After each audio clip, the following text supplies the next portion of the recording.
remember the BYD Atto 3? Well, that was the car that launched BYD in the UK back in 2023. And since then, everyone kind of forgot about it because they started releasing more cars that were actually a little bit better. But now it's back and it's new, apparently. So I've flown all the way to Madrid to drive a car that looks exactly the same. Okay, fine. The front and the rear bumpers are slightly different and there is a spoiler at the back, but it's now called the BYD Atto 3 Evo. So I was expecting a more evolution of the design. But let's find out if there's more changes, shall we? Now, believe it or not, there are changes in this interior. Can you see them? Shall I show you? Okay, fine. This is now an 8-inch screen. Very nice. It's basically very similar to what you've got in the BYD Seal. That's also the same. It's 15.6 inches, if I remember rightly. And it's now got a Google Brain, Google Maps, Google Voice Control, Google Assistant, other googly things, all within this screen, which I'm going to show you in a second. The gear selector has now moved from the center console to here, from here to here. The headrests are now no longer integrated into the seat. They're now a whole separate entity, and that's it. Oh, yeah, put your glasses up there. That's also new. That's new. So if you just need your glasses to drive, you can keep your glasses up there, which is quite handy. That's new. The main thing that I love about BYDs is the software. And I find that every time I've ever used the voice control and all that kind of thing, it works every time. Now, I'm going to try and show you this, but I do think she's Spanish because obviously we're in Madrid. Hola, BYD. ¿Qué tal? Una cerveza, por favor. Lo siento, no entiendo a qué se refiere. La cuenta, por favor. I don't know any other words in Spanish apart from how to ask for a beer and how to ask for the bill. But if she's in English, she does work every time and she understands what you say. She'll open your window, she'll turn on your heated seats, all of that sort of stuff works every time. You can also really customize this screen to how you'd like it to be laid out. So if you just hold down on the buttons down here, and you can move your widgets around to have them closer to you, further away. You can chop and change what you prefer to have down here. It's also exactly the same within the main widgets here. You can move those around. And I just think every time I've ever used this car or a BYD and this software, it works. You've now got the new themes, very similar to what you've got in the Seal, so you can choose different backgrounds and stuff for your main pages. And then you've got all of the apps, and you also have the karaoke app. Now, the flight out, I said to the guys at BYD, I went, does it have karaoke? They went, yes, Nicola, it does. We will give you a microphone. So they gave me a microphone. They actually gave me two. However, we met a pickle. These are actually registered to another car and we can't make it work. So unfortunately, I'm really, really sorry to tell you this, I can't sing you a song today. But if you go back and watch the Atto 2 video, do you believe in love after love? You will see that this works really, really well. And actually the Stingray karaoke app, they've got all of the songs that you could possibly imagine. And then the lyrics come up and then your passengers can sing along and you can all have a good sing song. I can feel something inside me say what you like about the shape of this mic. I remember seeing the comments from last time. Oh, and you also have, this is new, the wireless charging is now ventilated. So it will keep your phone nice and cool. It's 50 watts, so it will charge your phone, which is pretty good. Don't get that in the outgoing Seal. I think that's going to be updated at the moment because that just keeps your phone at the same level. But this will actually charge your phone. Cup holders, that's all a nice material. Storage in there, there's a bit of storage in there. It's nice in here, it's nice. It's so much better, I think. I always quite like the materials. Back here, not much has changed. You kind of have the same amount of space, the same flat floor, which was always lovely. You still got your cup holders in here, very nice. Now, because we do have the design version, we don't have the panoramic roof, but you do get that in the Excellence if you really want to treat yourself. And also in the Excellence, that's not in here, you do now have rear heated seats. Oh, the door handles take a bit of getting used to if you haven't been in one of these before.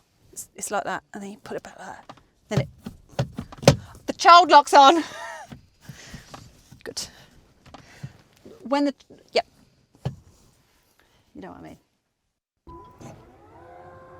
The boot is bigger. You've now got an extra 50 litres of space back here. 490 litres to be precise. If you fold down the rear seats, like we just have, you've got 1,360 litres. It's good space, that. Good space. Bye. We also have a new frunk, 101 litres, which is a very good size. You can get a little suitcase in here or a Nicola. It does say a maximum of 25 kilograms.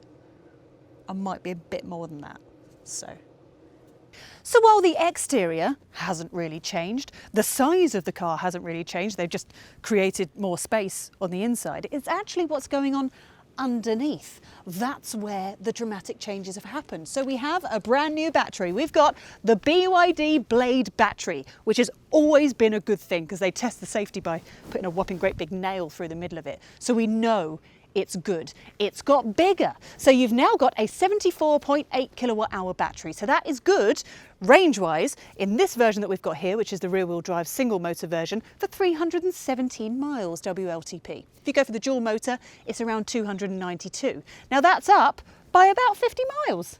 That's pretty good, isn't it? And charging speeds also gone up. So we've now got 800 volt architecture and 220 kilowatt charging. So that's good from 10 to 80% in around 25 minutes. Good stuff. Okay, I've already told you about the battery side of things and the charging, but let me tell you about performance. Right, this car has got much faster. In my humble opinion, maybe too fast now. So previously, this had 201 horsepower for the rear-wheel drive version. Oh no, it was front-wheel drive, wasn't it? But now it's rear. But that old version had 201 horsepower. That would do 0 to 62 in around 7.7 seconds. Perfectly fine. But now we have 308 horsepower, rear-wheel drive, 0 to 62 in 5.5 seconds. That's crazy.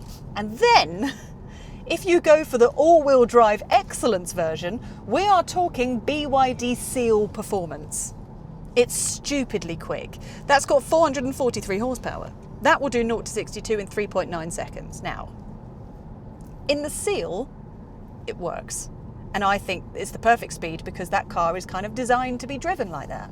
Whereas this car, not so much. This feels like a big chunky boy, and it feels like it shouldn't be going as fast as that. I just feel like that's not going to be the comfortable spot. This is fine. 5.5 seconds is fine. If you want to put your foot down and go for it, then you can. But I think there is such a thing as too fast in a family car.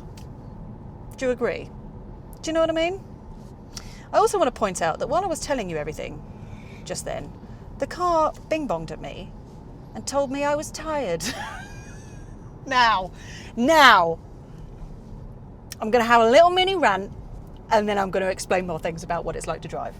Mini rant incoming. I understand that modern cars have to have ADAS systems because it's good for your NCAP rating and it's good for safety and all of that sort of stuff. I get it. I also like the fact that you always have the option to switch off the speed bing bongs and all that kind of thing. You can switch all of that off. And there's one bing bong that I cannot, for the life of me, figure out how to turn off. I've gone through every menu in here, and it's the one that makes sure that you're focused, right? It's that little camera there.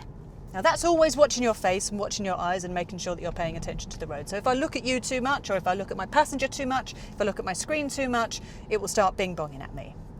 But also, that's fine, but also, it keeps telling me I'm tired. It keeps flashing up and saying, tiredness detected, take a break. The first time it did it, I'd been driving for 10 minutes. And I was like, you what? Excuse me? I am not tired. I slept really well last night and I've had 2 coffees this morning. If anything, I'm wired, not tired. So, frankly, I don't like her very much because she's judging my face. What a cow. Can't switch that off. Okay, so it turns out there is actually a way to switch everything off. It's just further in a menu that I didn't realise and we couldn't find it, but I have been told that you can switch that off, which is really nice to hear after 5 hours of driving. Anyway, back to what it's like to drive. Right, we now have new suspension going on underneath this car. Now, I thought, okay, new suspension. This is exciting, might make the ride a little bit better, which honestly, in a straight line, and around town and going at slow speeds, I think it has improved. And I think it kind of soaks up the lumps and bumps pretty well, and it feels nice and smooth. It does. There is a little bit of wind noise and stuff when you get up to speed and stuff, but that's with the design of the car, not with the suspension. Tiredness detected. Take a rest. Screw you. We digress. However, the new suspension, I think, in my opinion, is a tad too cushiony, which means that on a lot of the corners that we've been taking, even at slow speed, gives quite a bit of body roll. And even though I'm the one driving, it's making me feel a little bit sick. I can feel my whole body rolling with a very small bend. So if you've got passengers or people in your family or part of your friendship groups or whatever that get in your car quite regularly, that get car sick, this is not the car for you, because they will get sick. Although thankfully this should be wiped clean, so you'll be fine. Regen braking, you've got pretty standard stuff of what you've got in BYD, so you've got high and standard. I quite like it. It's not full one pedal driving. The high level, which I quite like it on, you get a nice little bit of feedback and it brings it down to a slower speed to then put more energy back into the battery. I think that works pretty well. Steering, you can change the levels. I quite like it quite firm. That's better for me. I prefer it. What else can I tell you about the driving? Visibility is very nice. That was never a problem in the first place. It's just the rolly bits. The rolly bits and her telling me that I'm tired. Those are my issues with this car. If you can get past that, then good for you. If you always look awake, then you'll be fine. So the BYD Atto 3 has been around since 2023, so there are plenty of used ones around. So if you want one, or any EV for that matter, then we can help. Head over to electrifying.com to browse our used car listings, or scan the QR code on your smart TV, and then you can scroll while you watch. It's lovely. So there we go, folks. The BYD Atto 3 Evo. I haven't given you pricing yet, have I? Oh, I probably should do that. Right. Now, I was told in the presentation, we think that these will be the prices. That's what they said. So we think that the BYD Atto 3 Evo design model will start at around £38,000. If you want to go for the all-wheel drive excellence, we think that will go all the way up to £43,000. Which is quite a lot of money. Do you think it's worth it? I mean, she looks the same, but she's got a brand new underneath. She's worked on her inside. She's had therapy, which is a good thing. So I do think it is miles better than the previous version. I'm going to sign off with a song. It's not working. I want to love you, BYD, build your dreams. What's the rest of the words? I want to love you.